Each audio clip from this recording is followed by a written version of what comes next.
Après, M. Repalou, qui était le rapporteur pour le comité des régions, pourra vous parler de notre avis spécifique sur Rio. Mais à Copenhague, nous on a fait trois propositions concrètes pour Rio, mais pour l'après-Rio aussi. La première, c'est celle d'avoir un système global d'objectifs, un set d'objectifs clairs et le plus possible contraignant, le plus possible obligatoire pour les États et les collectivités territoriales, d'objectifs pour le développement durable. Donc faire un peu comme pour les objectifs du millénium, avoir des objectifs très clairs et définis qui soient un engagement pour nous tous. Et sur ça, avoir des commitment, j'utilise l'anglais parce qu'engagement, oui, engagement volontaire des villes et des régions. Donc, des objectifs globaux dans lesquels nous définir des engagements précis, volontaires, mais auxquels on s'engage, on se tient. Comme c'est le cas déjà pour, par exemple, pour les objectifs du pacte de mer. Le pacte de mer est volontaire, mais on s'engage à respecter le pacte à travers un plan d'action. Et le deuxième point qu'on dit dans notre proposition de Copenhague, c'est que nous, on demande qu'on organise cette exchange of bonnes pratiques, qu'on l'organise aussi au niveau mondial. Donc, d'étendre l'expérience qu'en Europe on a fait à travers le Covenant of Mayors, le pacte de mer et les capitales vertes européennes, l'étendre au niveau mondial, parce que ça, avoir, disons, une visibilité des engagements que les villes prennent permet d'augmenter les engagements concrets qu'elles vont décider de prendre. C'est clair que la visibilité et l'échange de bonnes pratiques aident beaucoup à s'engager dans ce parcours. Et le troisième point, c'est de renforcer la gouvernance globale du développement durable. Vous savez combien nous sommes attachés au principe de la multilevel governance. Nous pensons que ça doit s'appliquer aussi au niveau mondial et que la transformation de l'UNEP en agence des Nations Unies soutien devrait se faire avec aussi un conseil des villes et des régions qui permettent aux villes et aux régions d'avoir une assemblée dans laquelle être d'un côté consulté et de l'autre s'échanger expérience et volonté, travailler ensemble à réaliser les objectifs que nous allons nous donner à Rio. Donc, ces trois points, nous pensons que sont très importants et que c'est grâce à une gouvernance mondiale dans laquelle, qui soit de type multilevel governance, dans laquelle villes et collectivités territoriales soient impliquées dès l'origine, c'est grâce à ça qu'on pourra traduire concrètement les objectifs de Rio en réalisation pour les prochaines 20 ans. Merci. Autour de la table du Conseil européen de l'environnement, c'est un représentant régional qui siège, contrairement à d'autres pays, puisque dans notre pays fédéral, ce sont les régions qui ont principalement les compétences en matière d'environnement, d'énergie et de développement durable. Et donc, comme nous le faisons en succession, nous sommes trois, donc cette année-ci, c'est bien moi qui donc représente la Belgique, où j'étais donc à Durban pour la conférence climat, et où donc je défendrai la position belge autour de la table du Conseil européen de l'environnement l'environnement. J'ai un petit peu aussi deux rôles, un rôle dans la négociation qu'il va y avoir sur les textes finaux, et puis deuxièmement, il y a aussi, et vous l'avez cité Madame Bressot, l'importance aussi des réseaux des villes, et là, en tant que vice-présidente du réseau d'énergie-cité, je porterai aussi le message qui a été d'ailleurs décidé à Guimarães lors de notre dernière assemblée générale. Donc c'est un peu une double mission que j'ai là. Alors les grands enjeux, Madame Bressot, on a déjà cité, je dirais presque, et je ne veux pas exagérer le terme, qu'on est un peu devant le stop ou encore du développement durable.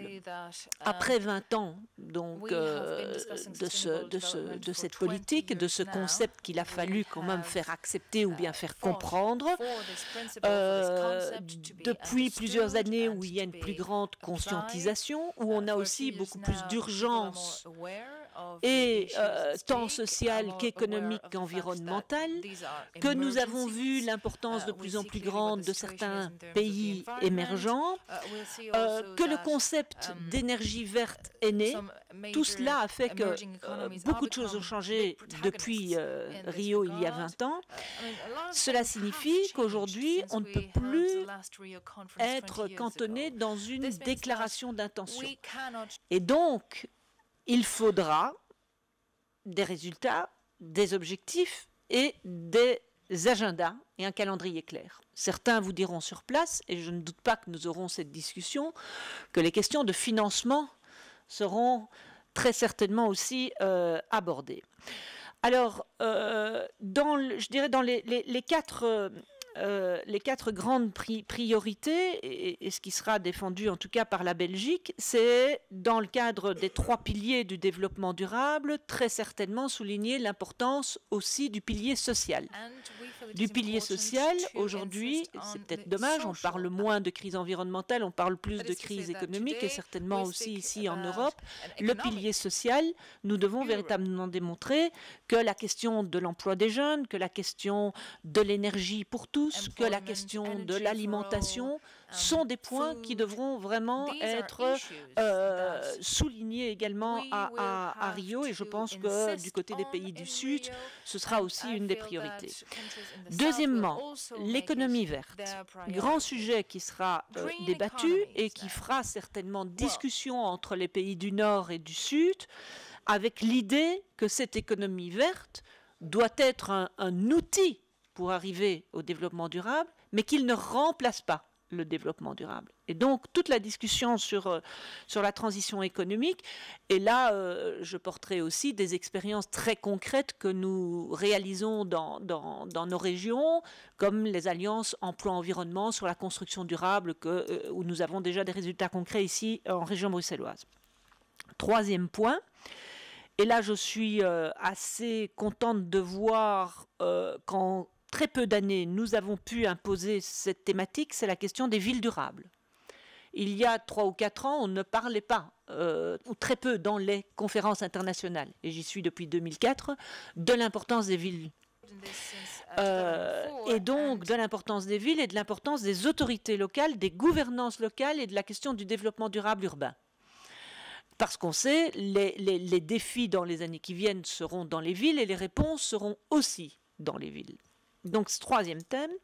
Quatrième thème, bien sûr, la gouvernance, le renforcement du pilier environnemental au sein des institutions des Nations Unies, la réforme de l'institution ECOSOC pour créer une coupole transversale développement durable. Donc, la question institutionnelle sera aussi posée. Alors, je voudrais dire un dernier mot en disant que où nous en sommes, puisque lundi, il y a un moment important. Lundi, c'est, et j'y serai aussi, à Luxembourg, le Conseil européen de l'environnement, qui a à l'ordre du jour la question donc de Rio. Et je pense que là, on a encore du travail cette semaine, et lundi sûrement, parce que les échos que j'ai aujourd'hui du côté du commissaire Potočnik m'inquiètent un petit peu, dans le sens où je le sens pessimiste sur les négociations aujourd'hui, alors que j'ai d'autres échos qui me font dire que j'aurai un message moins négatif.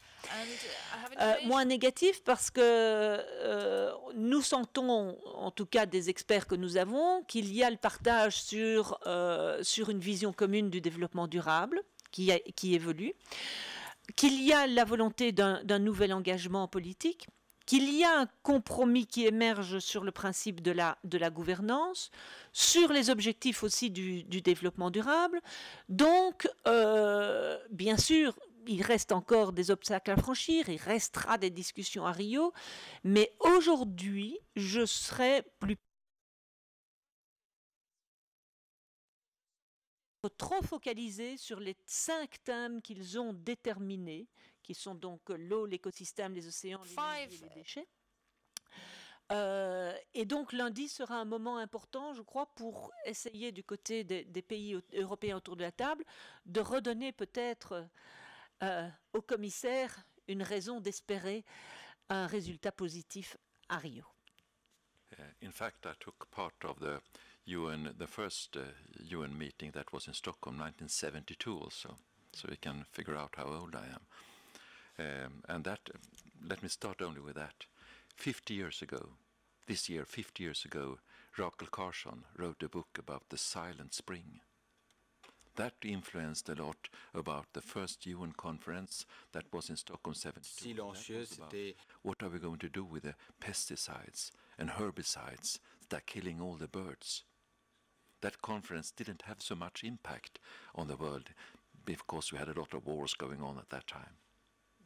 The next conference in Rio, 92, that was a conference with very much, now we are facing a new millennium. We are shifting from the one millennium to another. We had the Millennium Development Goals. We are going to put agenda for the next century. That was something that we felt was very important. And at the same time, we could see how they used this in Curitiba, a very, very strong mayor in Curitiba, where he managed to change a city that was in very much problem from environmental point of view.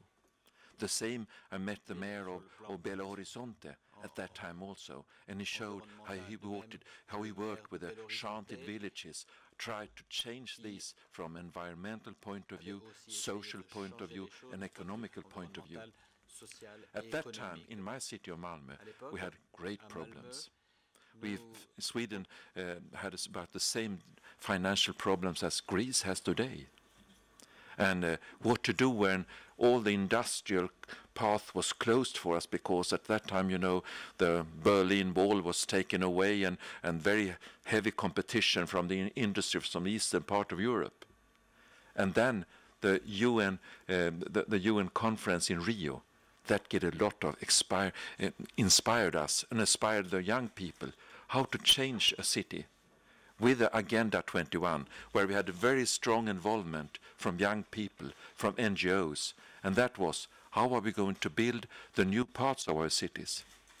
To lower the use of energy, to lower the notre ville pour réduire l'impact sur l'atmosphère et avec une rénovation des anciens immeubles afin d'associer les gens de ces hard rains that makes the flooding in the cellars and things like that. So in that way, the Rio 21 was a very, very strong leverage for us to make the change of the vision of the city.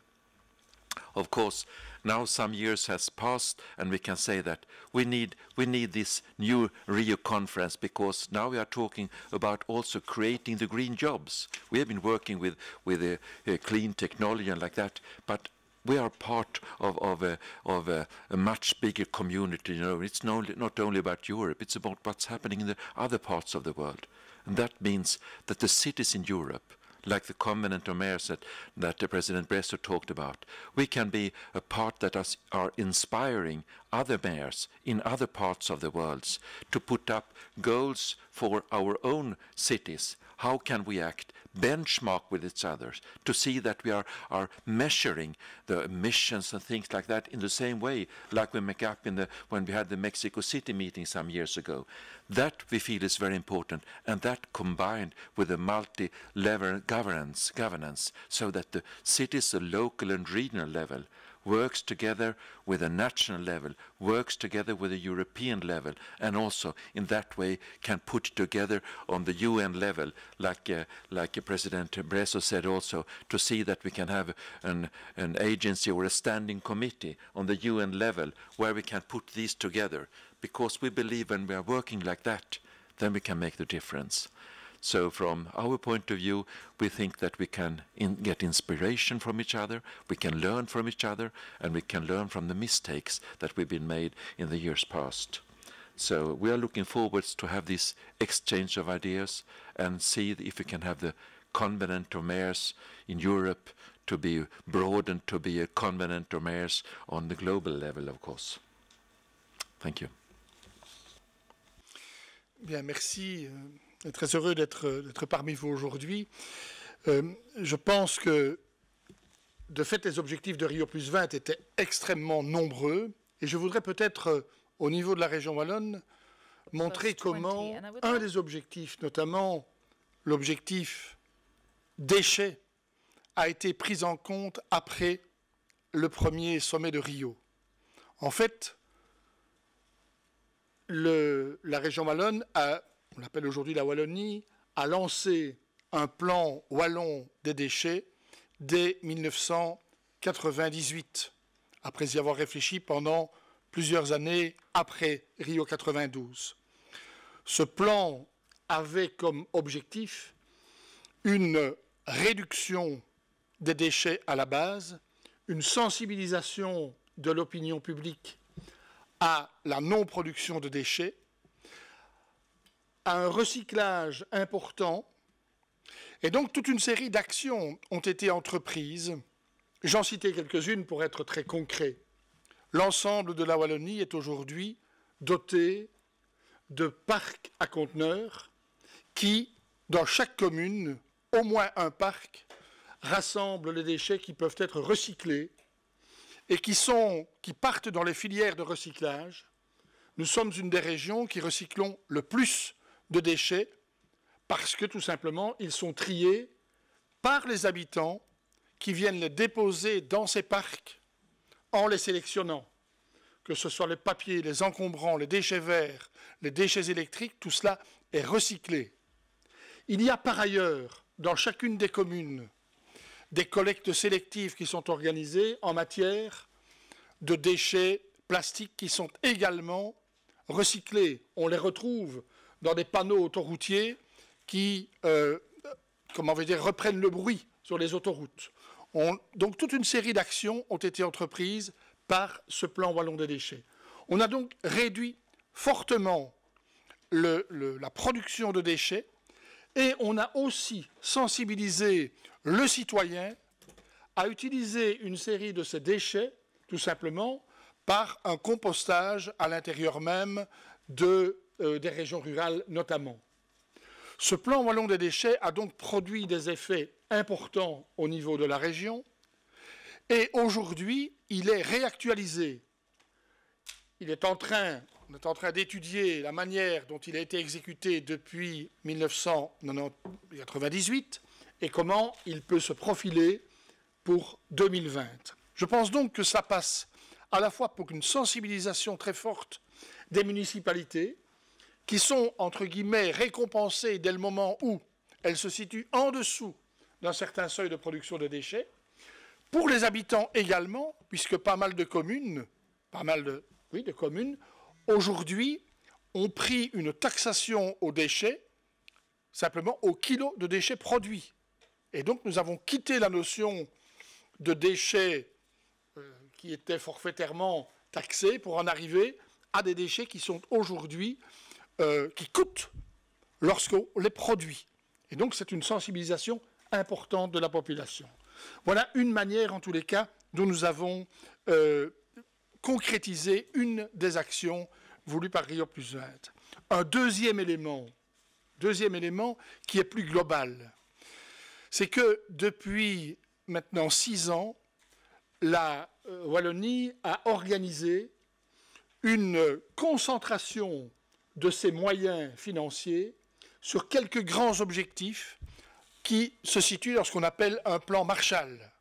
Le plan Marshall qui avait comme objectif l'emploi des jeunes, qui avait comme objectif la recherche et développement, qui avait comme objectif la production d'énergie renouvelable, s'est vu doté depuis 2009 d'un petit frère ou d'un successeur qui s'appelle le plan Marshall 2.vert. We now have the Marshall Plan 2.green. So that's the second version of this plan and the de performance énergétique des bâtiments. Toute une série de lois, donc de décrets, ont été prises pour concrétiser ces objectifs. Voilà donc 2 éléments, Madame la Présidente, qui permettent en tous les cas de dire combien, dans une région comme la nôtre, 3 200 000 habitants, nous avons pu en tous les cas concrétiser une série d'objectifs voulus par Rio+20. On a entendu M. Potočnik et ce que je ressens, mais c'est en entendant, je ne suis pas sur place, c'est en entendant nos experts, c'est que c'est vrai, et on l'avait senti lors du dernier Conseil européen de l'environnement, c'est que la Commission s'est vraiment focalisée principalement sur l'économie verte et sur les 5 thèmes prioritaires que je vous ai cités, où elle veut absolument avoir des objectifs précis, mais donc principalement dans ces matières environnementales. C'est les eaux, les océans, écosystèmes, énergie et déchets. Or, on sait que ce sont les thèmes qui sont les plus difficiles, qui vont être les plus controversés, qui vont être vraiment où il va être très difficile d'avoir des résultats très clairs. Ce qui ne veut pas dire qu'on ne doit pas avoir des avancées, mais on ne doit pas pouvoir baser les résultats uniquement sur ces thèmes-là. Donc beaucoup d'États membres, et nous l'avions dit lors du dernier Conseil, veulent que ces thèmes soient élargis à d'autres, dont les questions sociales et dont les villes durables. Et donc il faudra mesurer l'avancement des discussions et les résultats, pas uniquement sur les thèmes précis environnementaux, mais sur l'équilibre qu'il y aura globalement entre les résultats sur le pilier social et sur la lutte contre la précarité, qui sera, je le répète, un grand thème, sur les avancées qu'on aura au niveau des villes durables. Et donc, je me refuse aujourd'hui à être totalement pessimiste. Je pense que ce serait dangereux pour les pays européens lundi. Et que donc... en tout cas, ma position sera de nuancer la vision négative de la Commission et de l'encourager à peut-être plus de souplesse par rapport au thème de négociation prioritaire qui a été choisi par la Commission. Ça, c'est pour la première question. Sur la question des objectifs contraignants, ben oui... Est-ce que ce sera en termes de pourcentage ou qu'est-ce qu'on appellera les objectifs contraignants? Est-ce que l'objectif aussi est-ce que l'institutionnalisation du développement durable se retrouve dans les résultats des objectifs? Ça sera à discuter. La question aussi des responsabilités communes différenciées est quelque chose qui sera aussi discuté. Il faudra éclaircir les liens entre les objectifs de développement durable et les objectifs du millénaire qui prennent fin en 2015. Est-ce qu'il faudra fusionner les deux? Est-ce que ce sont des processus parallèles? Je n'ai pas les réponses aujourd'hui, mais je crois que ce seront des questions tout à fait importantes. Et enfin, le financement. Et on le sait, bon, c'est en matière de négociation climatique, on le voit toutes ces dernières années, c'est le nerf de la guerre. Parce que de toute façon, le financement, c'est toujours le nerf de la guerre. Et que très souvent, ça, je dirais pollue un peu les discussions, très certainement souvent entre le Nord et le Sud, et donc la question de confiance est souvent posée à partir de ces questions de financement. Si aujourd'hui à Rio on nous dit et on pose sur la table l'objectif d'avoir les mêmes financements que les politiques climatiques, je crains qu'on n'y arrive pas. Donc voilà, donc il ne faut pas partir avec rien au niveau de certains fonds, mais je pense qu'il faut aussi tenir compte du fait que globalement, et tous les pays, y compris les pays occidentaux, sont dans des crises économiques très importantes. Donc ne donnons pas l'espoir aux pays en développement qu'il y aura sur la table autant d'argent qui sont discutés dans le Fast Start, dans le Green Funds. Ça n'est pas possible, ce qui ne veut pas dire que nous ne devrons pas, à un moment donné, avoir un fonds précis sur le développement durable.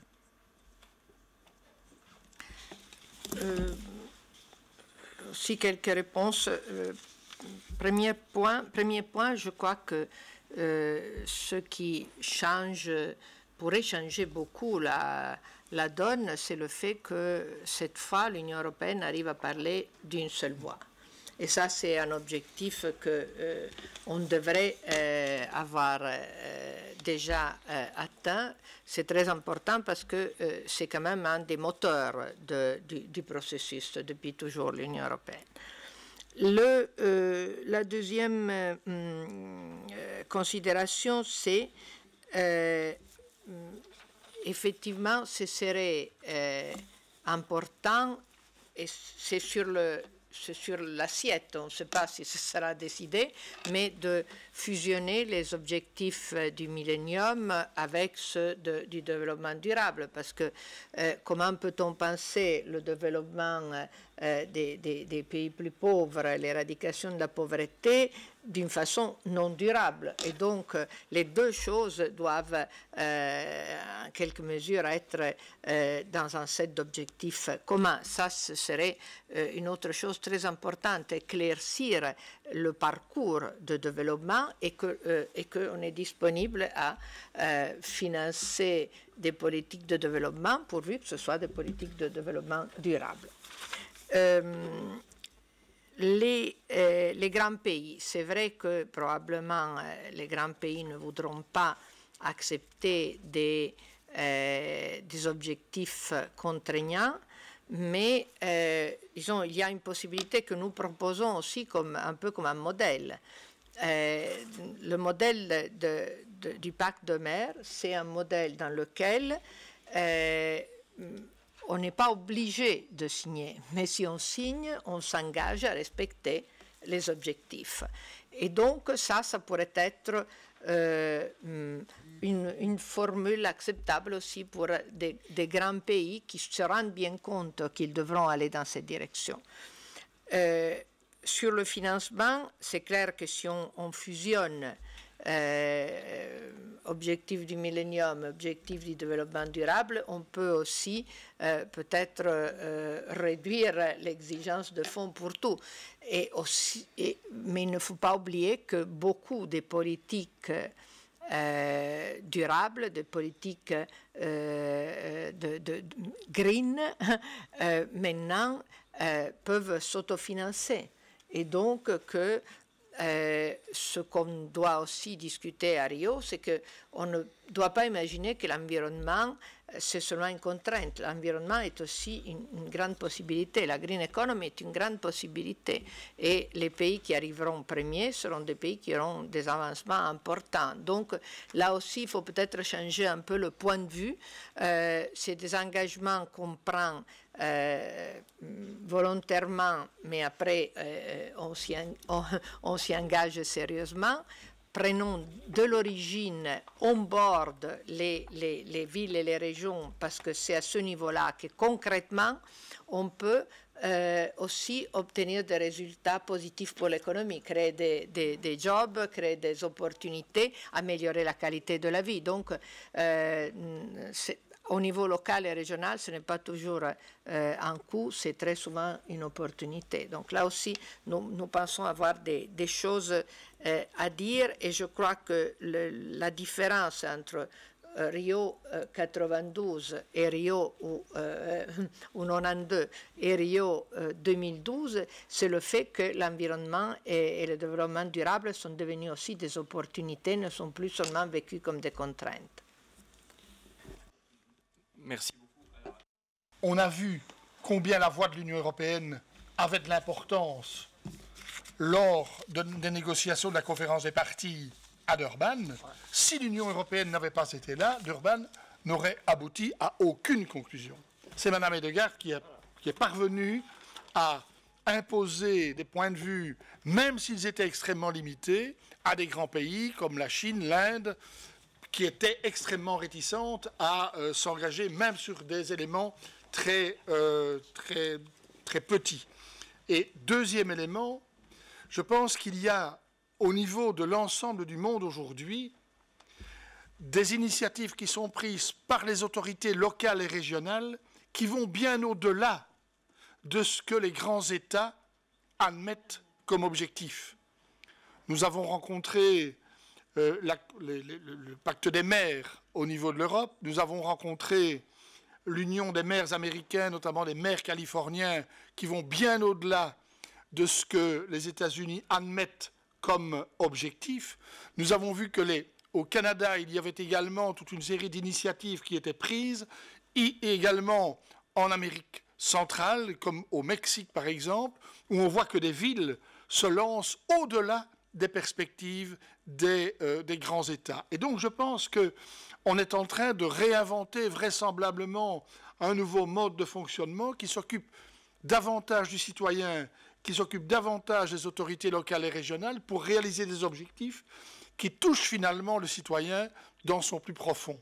Et je crois que cela, c'est aussi un élément que les Nations Unies devront reconnaître. Aujourd'hui, les autorités locales et régionales sont considérées comme des organisations non gouvernementales. C'est-à-dire que dans la conférence des parties, les autorités locales et régionales n'ont pas de siège pour, se faire entendre à l'intérieur même des grands donneurs d'ordre. Et je pense que cela, c'est aussi interpellant, parce que, progressivement, nous voyons monter en puissance les autorités locales et régionales dans ces objectifs, et c'est un des éléments politiques qui devrait être pris en compte, me semble-t-il, dans nos discussions au niveau de Rio+20. Merci beaucoup, M. Lebrun. Closing remarks by Mr. Repalo. I could add to what Michel Lebrun said, that, for instance, look what happened after the Kyoto Protocol, where US said we don't ratify this. And at the same time, the mayor of Seattle, Greg Nichols, who was at that time the chair for the Association of Mayors in US, said, we will see if we can get 164 mayors in US to say that we will follow the Kyoto Protocol. When we met Greg Nichols some months ago, he said that now it's 1,200 mayors in US that has signed the Kyoto Protocol, that they say that we in our cities will reach the goals for the Kyoto Protocol. So, of course, this is very important to see that if we don't get the legal the legal bindings in the discussion in Rio, then we must say that nothing is happening. We must see in what way can we still see that the local level goes on, to see that Europe takes their responsible parts of it. And remember that, for instance, the greenhouse gas emission from Europeans, from each European, is 10 times as high as a greenhouse gas emission from the East African people. So it has a very important part also what we are doing here in Europe. And I can say that we are working very much close, not only with the Covenant of Mayors, but also with the Mayors Association in China. They were here visiting us here in Brussels some weeks ago, and they want also to build up the same way of system that we have with the Covenant of Mayors, because most of the job must have to be done on the local or regional level. Of course, we need the help of the legal decisions from the parliament. But even if we don't get them, we can do a lot of the jobs in how we are taking care of, like Michel said, how we are taking care of the waste, the solid waste or the wastewater, and how we are arranging our transportation with smart mobility, how we are building our houses. All that is possible to do even if you don't get this legally binding advice from the UN. So it's very important for us to have this UN meeting to see that every level has its responsibility. And of course, if all the levels work together with a good funding, of course, that is much more stronger. But even if we don't reach that, then we still have a lot to do.